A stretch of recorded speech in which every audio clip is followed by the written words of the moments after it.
Hello, मैं हूँ अर्पित। आज हम जानेंगे कुछ ऐसी इंपॉर्टेंट रेड फ्लैग्स जिनके बारे में हम जानेंगे और साथ ही जानेंगे कि उनके लिए क्या सॉल्यूशन करने की ज़रूरत होती है, क्योंकि बच्चे के अर्ली इयर्स बहुत ज़्यादा इम्पॉर्टेंट होते हैं बच्चे के डेवलपमेंट में। इसीलिए उसे हर तरह से, हर लिहाज से उसे ऑब्ज़र्व करना बहुत ज़रूरी है कि बच्चे को कहीं कोई इश्यू तो नहीं है। ऐसे में ज़रूरी है हमें हमारे लिए ये समझना कि कौन-सी ऐसी चीज़ें हैं, कौन-से ऐसे रेड फ्लैग्स हैं जो हमें देखने की ज़रूरत है। फर्स्ट चीज़ है, बच्चा जब बहुत छोटा होता है तो कई बार उन साइंस को हम पकड़ नहीं पाते हैं, हमें उनका पता नहीं चलता है और ऐसे में डिले होना बहुत ज़्यादा मुश्किल कर देता है बच्चों की आगे प्रोग्रेस में। ऐसे में ज़रूरी है कि हम उन चीज़ों को, उन सिम्पटम्स को समझें जो कि आगे चलकर बच्चों के लिए समस्या बन सकता है और उसे टाइम पर ही सॉल्यूशन उसका हम करें, ताकि बच्चे अपनी उम्र के हिसाब से चीज़ों को सीखें। फर्स्ट चीज़ जो है वो है कि बच्चे के माइलस्टोन्स अगर डिलेड लगते हैं, जैसे कि फिजिकल माइलस्टोन की बात करूँ, सिटिंग, बच्चे का हेड, बच्चा कितने एज में रख रहा है, अगर अगर वो बैठ रहा है सीधा होकर, 6 मंथ्स तक बच्चे बैठना शुरू करते हैं।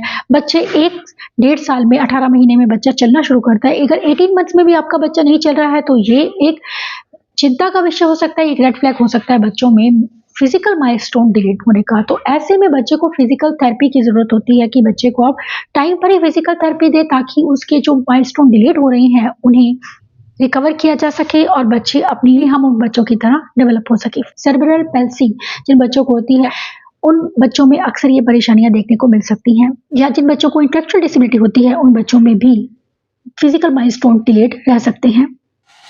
ग्रॉस मोटर मूवमेंट का मतलब होता है कि बच्चों की बिग मसल्स पर काम करना, क्योंकि बच्चों की बिग मसल्स वीक होती हैं, जिस वजह से बच्चे अपनी एज के अकॉर्डिंग वो काम नहीं कर पाते हैं जो उनकी ग्रॉस मोटर डेवलपमेंट के लिए बहुत ज़रूरी है। इसके साथ ही सेंसरी परसेप्शन या सेंसरी मोटर स्किल्स की बात की जाए तो उनमें भी बच्चों को प्रॉब्लम हो सकती है।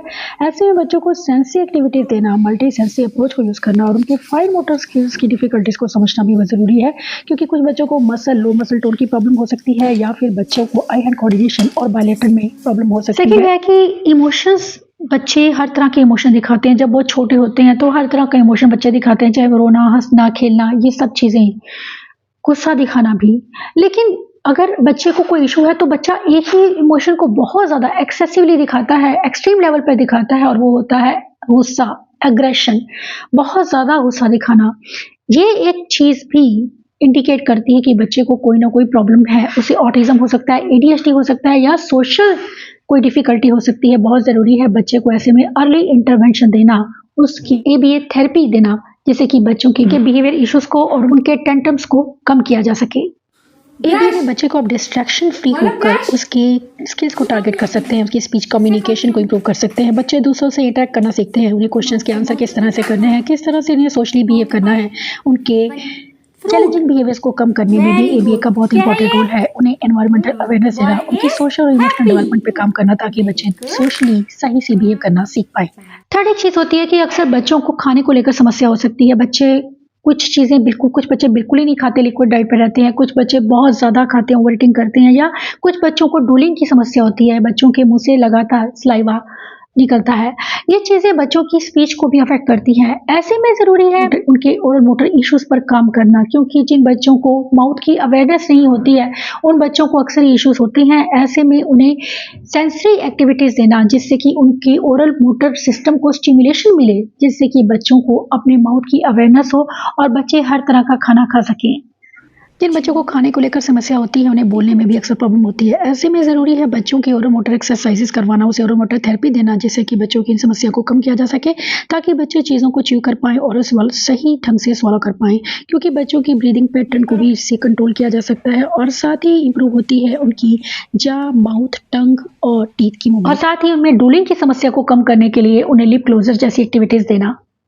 नेक्स्ट वन इज कि बॉडी के 2 पार्ट्स को एक साथ यूज़ नहीं करना, जैसे कि लेफ्ट और राइट को। अगर हम किसी काम के लिए दोनों पार्ट्स को एक साथ यूज़ कर रहे हैं तो वो एक चीज़ भी बच्चों में हमें बताती है कि बच्चे बैलेंस्ड वे में ग्रो कर रहे हैं। लेकिन जब बच्चे को दोनों बॉडी पार्ट्स को एक साथ यूज़ करने में प्रॉब्लम होती है, एक साथ दोनों पार्ट्स इकट्ठा काम नहीं करते हैं, तब जिसे हम बायलैटरल कोऑर्डिनेशन कहते हैं, वो भी एक साइन होता है बच्चों में डेवलपमेंटल डिलेड का। बहुत ज़रूरी है कि हम बच्चे को ऐसी एक्टिविटीज़ देते रहें और ध्यान रखते रहें कि बच्चा क्या अपने, अगर दौड़ रहा है तो क्या वो दोनों हाथों से क्रॉल कर रहा है, अगर बच्चा खड़ा हो रहा है या चल रहा है दोनों हाथों को वो बराबर यूज़ करता है? क्योंकि ये चीज़ें आपको 1 से 3 साल के बच्चों में देखने की ज़रूरत है, जो ये मैं सब साइंस आपको बता रही हूँ, ताकि आप प्रॉब्लम को आइडेंटिफ़ाई कर पाएँ और उसका सॉल्यूशन साथ ही कर पाएँ, ताकि बच्चों की डेवलपमेंट सही से हो सके। बॉडी के दोनों हिस्सों को एक साथ यूज़ करने का मतलब है कि बच्चे की आप ब्रेन का कनेक्शन बना रहे हैं, उसकी लेफ्ट एंड राइट ब्रेन का कोऑर्डिनेशन, उनकी कम्युनिकेशन, उनकी सोशल स्टेबिलिटी, उनके फिजिकल एक्टिविटीज़ और इमोशनल सोशल डेवलपमेंट के लिए बहुत ज़रूरी है। नेक्स्ट वन है कि बच्चे कमांड को सुनते नहीं हैं, फॉलो नहीं करते हैं। आपको लगता है कि आपका बच्चा बात ही नहीं सुनता, आपकी बात मानता नहीं है। जैसे छोटी-छोटी कमांड की अगर मैं बात करूँ कि बैठ जाओ तो बच्चा बैठ ही नहीं रहा, या आपने बोला है नहीं तो बच्चा नहीं का मतलब नहीं समझता है, या फिर आपने बच्चे को बोला कि वो मुझे दे दो तो बच्चा समझ ही नहीं पा रहा कि आप उसे कुछ माँग रहे हैं, उसे कुछ देना है। तो ये चीज़ें अगर बच्चा आपका नहीं समझ रहा है, छोटी-छोटी कमांड को पॉइंट करो, यहाँ देखो, बच्चा कुछ भी आपको रिप्लाई नहीं दे रहा, आपने बोला पॉइंट करो, ऐसे करो, तो बच्चा नहीं कर रहा है, तो ये चीज़ भी बच्चों में डेवलपमेंटल डिलेड की एक वजह हो सकती है। ये सिम्पटम ऑटिज़्म का हो सकता है, क्योंकि बच्चे अक्सर कमांड को फॉलो नहीं करते हैं, या फिर जिन बच्चों को इंटेलेक्चुअल डिसेबिलिटी के इश्यूज़ होते हैं, वो भी बच्चे कमांड को नहीं समझते हैं और उन्हें फॉलो नहीं कर पाते हैं। कमांड फॉलोइंग बहुत इंपॉर्टेंट स्किल है कि बच्चा आपकी बात को सुनकर समझकर मान रहा है। इसके लिए बहुत ज़रूरी है कि आप उसे घर पर ये चीज़ें देखें कि बच्चा क्या आपकी बात को समझ रहा है, क्योंकि समझना बहुत ज़रूरी है बोलने के लिए। इसके बाद हैंड को मैनिपुलेट करने में बहुत डिफ़िकल्टीज़ हो सकती है बच्चों को, जैसे कि जिसे हम कहते हैं फाइन मोटर डिफ़िकल्टीज़ होना। बच्चे छोटी-छोटी चीज़ों को पकड़ नहीं पाते हैं।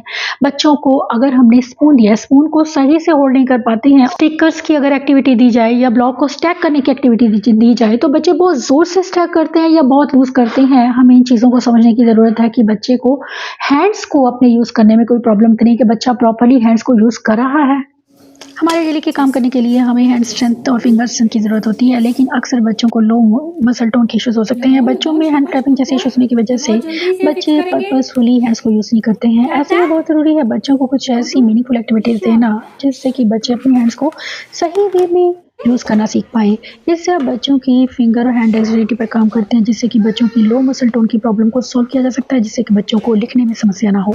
इसके साथ ही आसपास के एनवायरनमेंट को बच्चे नहीं नोटिस करते हैं, ध्यान नहीं देते हैं, उन्हें इंटरेस्ट नहीं होता है आसपास के एनवायरनमेंट में। बच्चे या तो स्क्रीन में बिजी होते हैं, या अपने आप ही किसी न किसी बिहेवियर में लॉस्ट होते हैं, या कुछ ऐसे रेपिटेटिव प्ले बच्चे करते हैं, जैसे कि चीज़ों को लाइन अप करते रहना, या एक ही चीज़ को टैप कर करके उनकी आवाज़ को सुनना, या लाइट्स को ही देखते रहना। इन चीज़ों में अक्सर बच्चों का ध्यान होता है। बच्चे आपको या आसपास के फैमिली मेंबर्स को नहीं नोटिस करते हैं, जो कि उनकी डेवलपमेंट के लिए बहुत ज़रूरी है। अगर आप ऐसा कुछ बच्चे में देख रहे हैं, तो बहुत ज़रूरी है बच्चे के साथ में प्ले थेरेपी करना, ताकि बच्चे आपको देखना शुरू करें। बच्चों को सिखाने के लिए ज़रूरी है पहले उनके साथ एक हेल्दी बॉन्डिंग बनाना, जिसके लिए प्ले थेरेपी आपको बहुत हेल्प करती है। आप बच्चों के फेवरेट टॉयज़, उनकी फेवरेट चीज़ों को यूज़ कर सकते हैं बच्चों के साथ कनेक्शन बनाने में, ताकि बच्चे आपसे खेल-खेल में बहुत कुछ सीखें। इससे आप बच्चों की सोशल और इमोशनल डेवलपमेंट पे भी काम करते हैं। उनकी स्पीच लैंग्वेज इंप्रूव होती है। बच्चे आपसे जैसे-जैसे कनेक्ट होते हैं, वे नई-नई चीज़ें सीखते हैं, जो उनके लिए बहुत ज़रूरी है। इसके साथ एक बहुत बड़ी चीज़, एक और जो स्किल बच्चे का अफेक्ट होता है, वो है कम्युनिकेशन। बच्चा आपको कोई अपनी नीड बताता ही नहीं है, अपने आप से चीज़ें ले लेता है, या एक अलग वे में वो इंटरैक्ट करता है, जैसे कि आपका हाथ पकड़ के लेके जाना, उस चीज़ पर रख देना, या अपने आप से ही चीज़ें ले लेना। बच्चे ये जानते ही नहीं कि मुझे किस तरह से चीज़ों को माँगना है। चाहे वो बच्चा बोलता भी है, लेकिन फिर भी बच्चा अपनी चीज़ आपको नहीं बताता है कि मुझे ये चीज़ खानी है या मुझे ये चीज़ चाहिए। ऐसे में बच्चों के कम्युनिकेशन स्किल्स पर काम करना ज़रूरी है। उन्हें पैक्स या पिक्चर्स के साथ में कम्युनिकेशन सिखाइए। अगर बच्चा नॉन वर्बल है, तो बच्चे को आप पिक्चर्स हेल्प से कम्युनिकेशन सिखा सकते हैं, और अगर बच्चा वर्बल है, तब भी आप पिक्चर्स को यूज़ कीजिए, ताकि बच्चे वर्ड्स को सही से बोलना शुरू करें, क्योंकि बच्चों को अक्सर वर्ड्स को समझने में प्रॉब्लम होती है। पिक्चर्स के साथ में उनके लिए बहुत ईज़ी हो जाता है बोल पाना। कम्युनिकेशन स्किल्स की डेवलपमेंट के लिए बहुत ज़रूरी है बच्चे के साथ में आपका इंटरेक्शन होना, बच्चे आपकी बात को समझे, माने और उसकी स्पीच पर साथ काम करना, ताकि बच्चा रिसेप्टिवली भी आपकी चीज़ों को समझे और उसे बोलकर एक्सप्रेसिव वे में भी वो अपनी बात को कहना शुरू करे, क्योंकि ये चीज़ें बहुत ज़रूरी हैं बच्चों में कम्युनिकेशन स्किल्स को डेवलप करने के लिए। और इसके लिए आप यूज़ कर सकते हैं अलग-अलग विजुअल्स को, एनवायरमेंटल ऑब्जेक्ट्स को, या फिर उनके फेवरेट टॉयज़ को। में क्या होता है?